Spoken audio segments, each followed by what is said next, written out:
Seja muito bem-vindo a mais um episódio do Desbloqueando Salesforce, um podcast onde a gente conversa sobre destravar, desbloquear todo o potencial do Salesforce na tua empresa.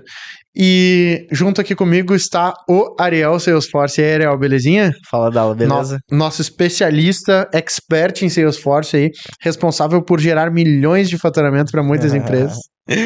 Mas brincadeiras à parte e brincadeiras com fundo de verdade, né?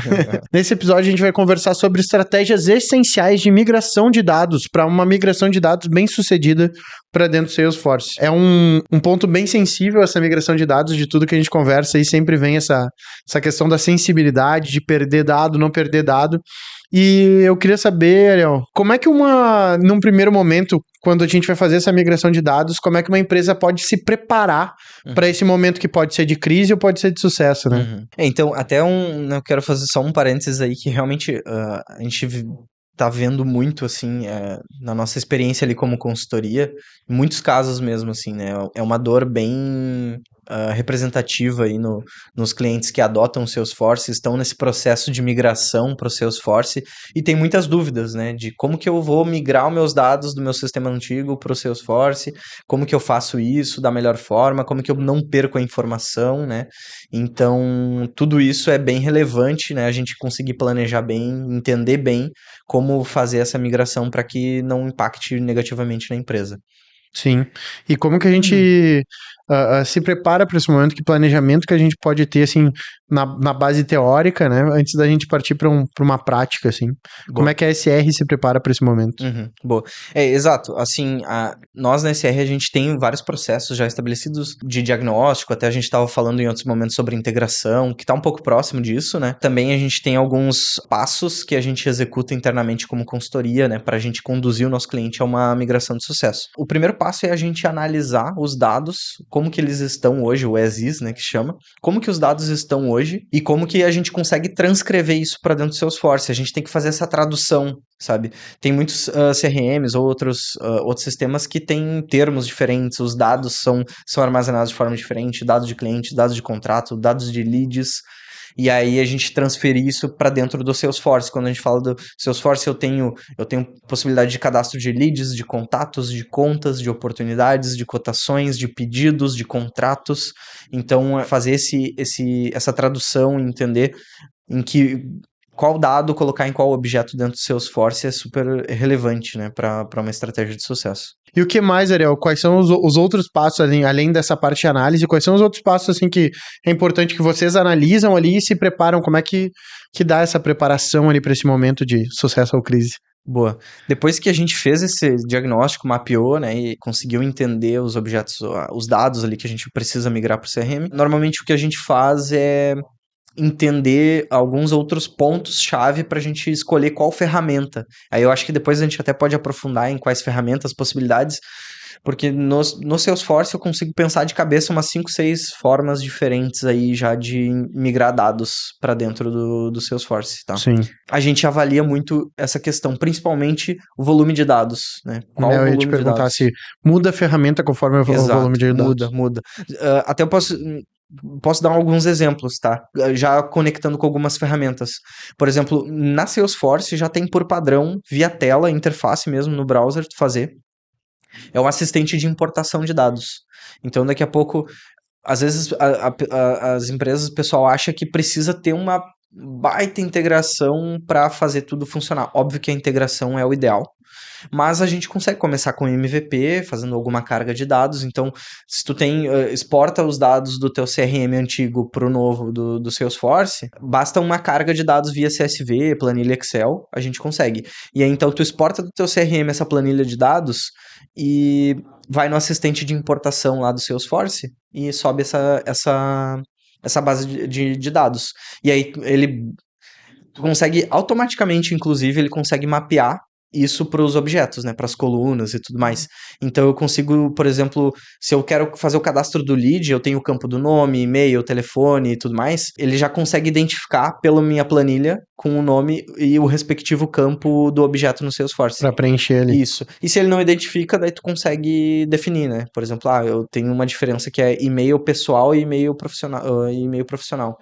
Aí eu posso fazer o depara, colocar assim, ó, a coluna da planilha e-mail profissional quer dizer e-mail pessoal no Salesforce. Talvez seja um exemplo meio ruim porque não é a mesma informação, né? Sim, sim. Mas Mas eu compreendo porque quando a gente vai fazer campanha dentro do Meta, né? é que E a nem gente. mapear os formulários, né? Isso, a gente vai fazer aquela importação Sim. de planilha ali, eventualmente vem um celular, e aí tu diz, ó, esse campo aqui é celular. Ou às né? vezes o nome tá em português e em inglês, né, Isso também. aí, isso aí. Então é bem semelhante, eu acho, essa Isso. importação aí. E aí o assistente de importação ele funciona super bem. Pode importar ele a hora que tu quiser, ele vai processar, óbvio. Só que ele E é, qual é o limite dele, né? exato, ele é para baixa quantidade de dados. Se eu não me engano, é até 50 mil registros ali. Uhum. Talvez até um pouco menos. Então ele tem um volume menor ali de processamento. Aí quando tu precisa né, de algo mais robusto, pô, eu tô falando daqui a pouco eu tenho que subir uma base de 100 mil registros, 200 mil registros. Tem outras formas, né?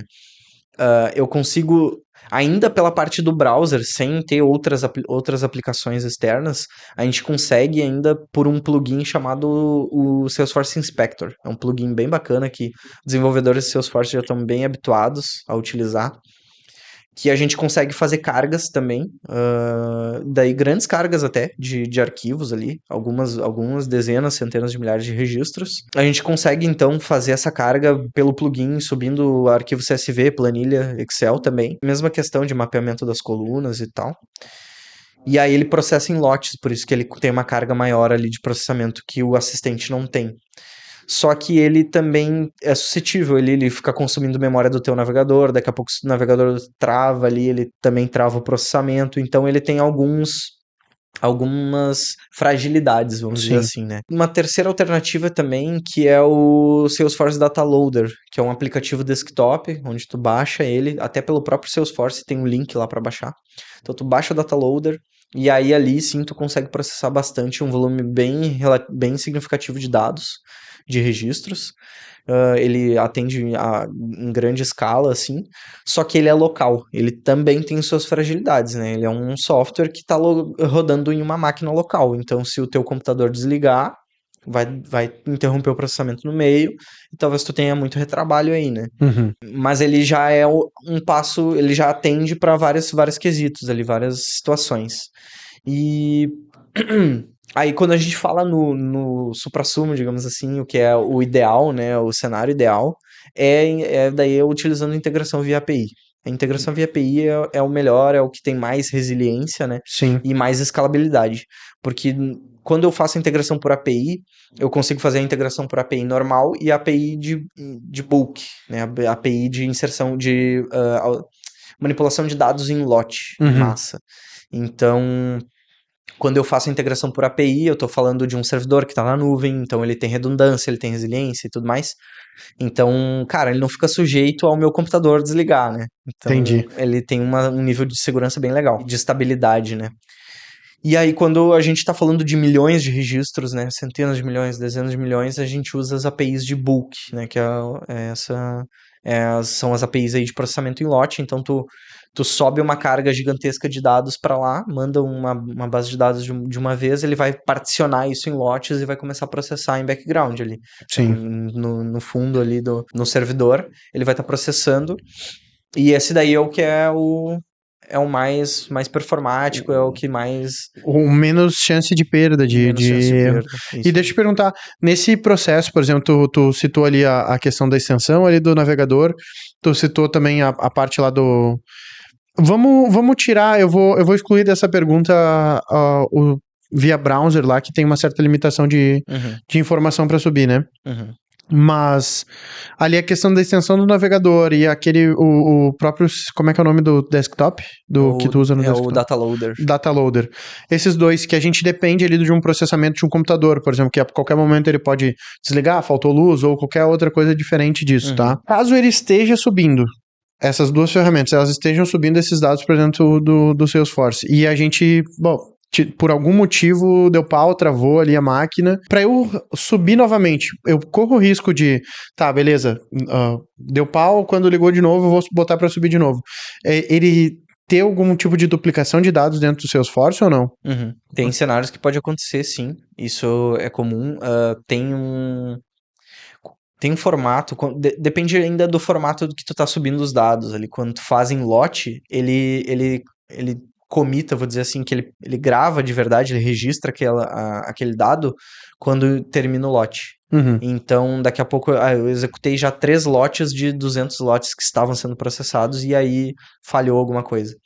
Aí ele vai parar, 3 lotes vão ficar processados, os outros não.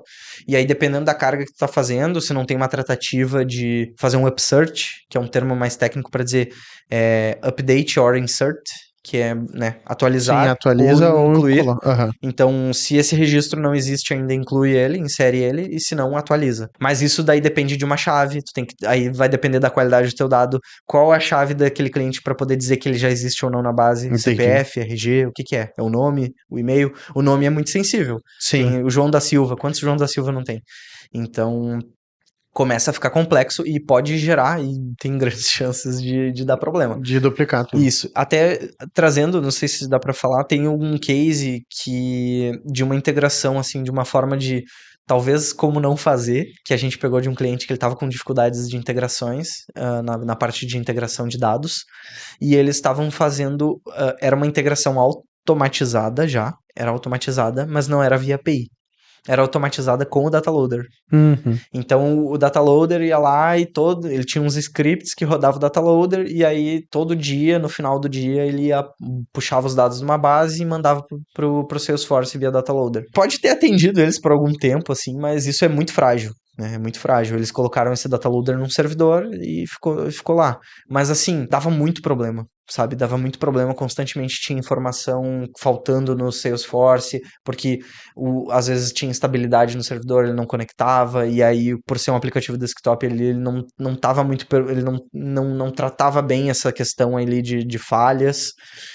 Então, eles estavam com um problema bem grande porque estava faltando dados de faturamento dos clientes lá no CRM. Uhum. Aí a gente fez, né, o que a gente falou ali do diagnóstico, entendeu, né, o volume de dados, mapear essas informações, quais informações que estão ali que precisam estar no CRM, e aí a gente encontrou um outro gap aí também, que era o mau uso de objetos customizados, ou uma possibilidade de melhoria, não um mau uso, mas assim, quando eles estavam mandando uma carga muito alta de dados para um objeto customizado que ocupa mais espaço do que um objeto padrão, que é quase o dobro, mais ou menos. Esse objeto customizado, ele poderia estar num objeto padrão ele só tinha alguns campos diferentes ali que a gente poderia criar daí customizados. Então, nessa integração, aí a gente fez a integração via API, né? Fez o mapeamento ali para fazer via API e aí estar tudo na nuvem, integrado, com redundância, com resiliência ali para não ter indisponibilidade do sistema.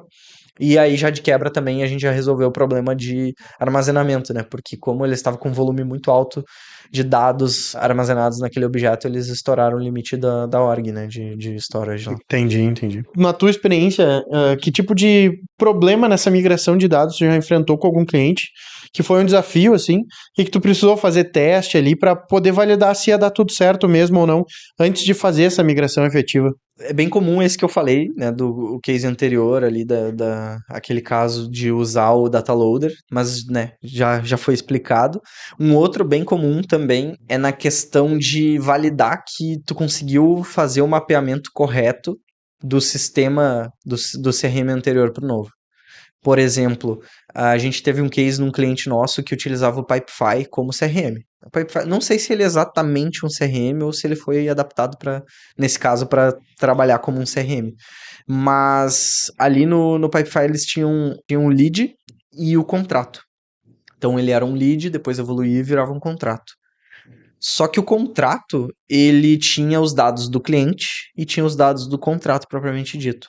E no Salesforce é diferente essa estrutura. Eu não tenho só lead e contrato. Eu tenho o lead, eu tenho o cliente e eu tenho o contrato. Tenho oportunidade, os dados da venda e tudo mais. Então, entender, fazer essa tradução do CRM antigo pro Salesforce, ele é sensível. E aí, nesse case, era bem complexo, porque eu tinha que pegar uma fatia daquele dado do contrato e cadastrar no Salesforce como um cliente. Então, pegar os dados do cliente e inserir ali dentro do Salesforce, pegar essa fatia, esse corte, e colocar como um cliente.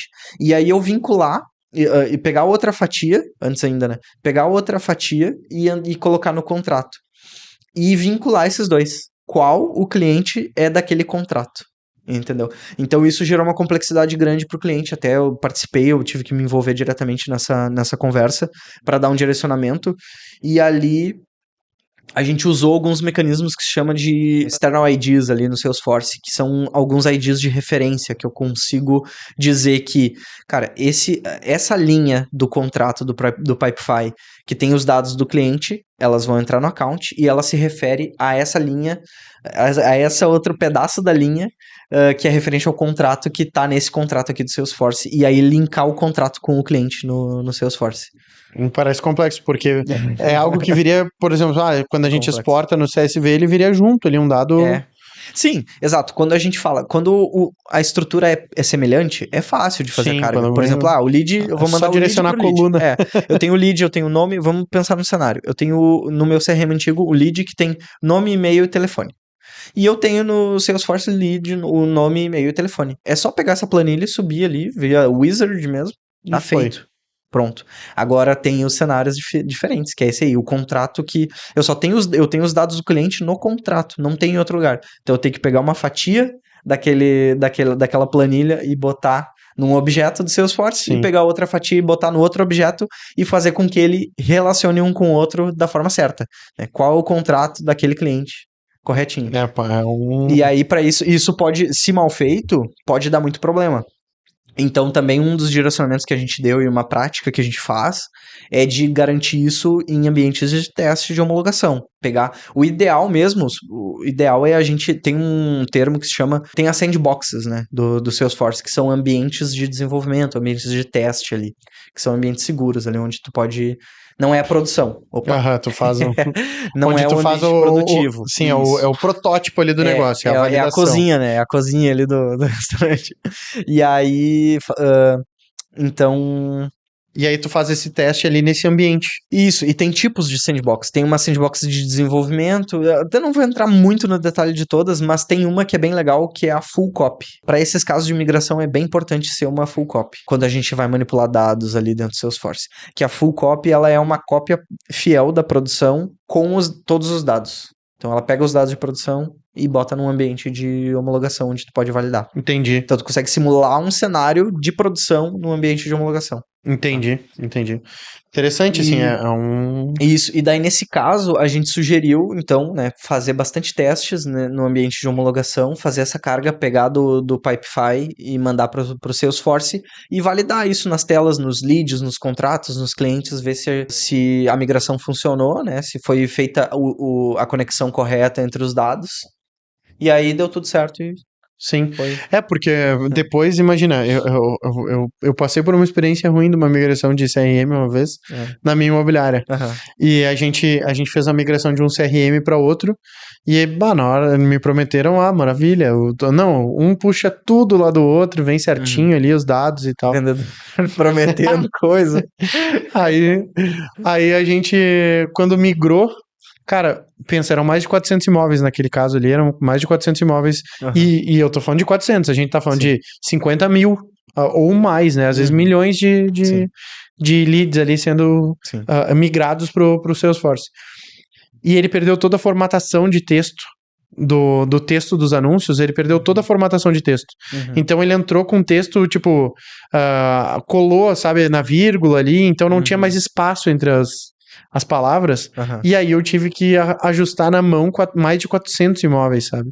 Então tu imagina eu ter que ficar lendo o texto de 400 imóveis a ponto de ter que ficar dando espaço, ajustando. Na época eu não podia dar um comando pro chat GPT pra resolver pra mim ali, só copia e cola, sabe? Então foi um estresse absurdo. Cara, eu vou te dizer, dado as suas devidas proporções, mas a empresa, qualquer caso é um universo empresarial, né? Mas a gente vinha muito bem em vendas, a gente passou praticamente 3 meses, assim, de quase venda zero, porque tava uma força-tarefa para arrumar os imóveis de todo mundo ali, fora eventualmente algum dado que faltava de endereço, de alguma coisa. Cara, foi o maior estresse, assim, da vida, sabe? Foi um absurdo, assim, um absurdo. E às vezes daí a gente não tem dimensão do quão caro pode ser uma migração. Sim, foi muito feita, caro. Né? Eu vou te dizer, assim, olha o custo disso. Analisando ali no momento que a gente tava, tranquilamente passou de 100 mil reais ali de custo essa migração. Por isso que eu digo, devido às proporções, isso para uma empresa fazendo essa migração dentro do Salesforce pode ser 100 milhões. Pode. Né? Então, se inicia aquela força-tarefa ali para tu tentar resolver esse problema. Para nossa proporção naquele momento era, 100 mil reais. Sim. Era maravilhoso, né? Então, a gente sofreu um baque muito grande naquele. A gente finalizou até a imobiliária mais adiante e passa por essa migração a nossa finalização da sociedade ali. Porque foi um estresse muito grande. Então, tu imagina, essa migração tem uma parcela de culpa no encerramento de uma empresa, assim. Sim. Então, é um negócio que se tu não fizer bem estruturado essa migração aí, pode resultar... o resultado pode ser literalmente uma merda mesmo nessa migração. Mas eu fico pensando no gerente, no diretor ali de uma grande corporação, passando por uma crise dessas, cara, o cara não dorme. O cara não dorme. O cara vai passar a noite em claro ali, porque ele é responsável por isso, né? Sim. Cara, e pra gente finalizar, assim, com chave de ouro esse episódio aqui, que conselho que tu daria, assim, pra quem tá prestes a iniciar esse processo de migração de dados? Que conselho, que pontos de atenção tu indicaria, assim, cara, cuida disso, fica de olho, esteja preparado pra isso? O que tu diria pra quem tá prestes a fazer essa migração de dados e talvez esteja inseguro nesse momento? Boa. Acho que é basicamente assim, um compilado de tudo que a gente falou aqui, sabe? São boas práticas que a gente vai conseguir ter ali e conduzir esse processo de migração da forma mais saudável. Então, muito importante é primeiro já entender, fazer esse mapeamento. Primeira coisa é realmente olhar o sistema antigo, olhar os dados ali e ter o domínio ou alguém que consiga estar do teu lado ali, te apoiando, que conheça bastante o Salesforce para poder fazer essa tradução do sistema antigo para o Salesforce. Então, a primeira etapa é entender muito bem a estrutura de dados, né? A modelagem ali de dados. Entender muito bem e estar resguardado com alguém que entenda também. Exato. É isso aí. Então, esse é o primeiro ponto. Depois é realmente aprofundar um pouco mais nos critérios, nos requisitos dessa migração, se ela é uma migração contínua, que tem que dar, aí se tem que estar real time ou não, né, qual a velocidade com que o dado precisa estar ali no sistema, volumetria, tudo isso vai impactar na decisão que tu vai tomar, né, se vai ser via API de bulk, se vai ser com uma API normal, ou vai ser um data loader, então todas essas informações elas vão enriquecer a tua tomada de decisão ali, para tu escolher a abordagem correta e garantir com bastante teste ter um ambiente disponível ali de homologação, fazer os testes, fazer as validações, envolver as áreas interessadas ali, quem utiliza de fato o sistema, que sabe quando tá errado e quando tá certo a informação, para fazer aquele double check, validar, dar o aceite, dizer que tá funcionando legal, e aí para poder fazer subir essa integração, seja uma integração ou seja uma carga pontual, fazer da melhor forma possível, né? Show de bola. Cara, e se alguém quiser que tu auxilie nesse acompanhamento aí dessa migração, como é que faz para entrar em contato contigo? Boa. Entrar no srconsulting.io, é o site da SR, lá pode mandar um contato pra gente, vai cair no nosso CRM, vai estar integrado já, os dados mapeados, tudo certinho. A gente entra em contato com vocês e a gente vê formas aí como que a gente pode estruturar essa migração de dados. A gente tem bastante case, bastante experiência aí nessa área de migração, já passamos por diversos tipos de migração de dados e eu acho que com certeza a gente tem um pouquinho para agregar aí para quem tá nos ouvindo. Show. E se quiser te seguir ou te mandar direto ali no Instagram alguma mensagem, alguma coisa? Ariel Dornelles no LinkedIn e o Ariel Salesforce no Salesforce. No Salesforce. No Instagram que ainda não está... Instagram. Não, ele já está conectado com o Salesforce, né? Porque pelos anúncios é conectado pelo Salesforce. Já tá. Fechou, show de bola. E se tu chegou até aqui nesse podcast, lembra de já comentar aqui qual é a tua dificuldade, o que a gente pode conversar sobre a tua empresa, as tuas dores, nesse caso aqui do Salesforce, em algum episódio desses aqui que a gente está gravando. Lembra de favoritar o podcast no streaming favorito, dá like, se inscreve no canal e não deixa de entrar em contato com a consultoria aí, ó, número 1 do Brasil, SR, Boa. Porque provavelmente pode sair mais caro não entrar em contato, fechou? Um abração aí e até o próximo episódio. Até, valeu!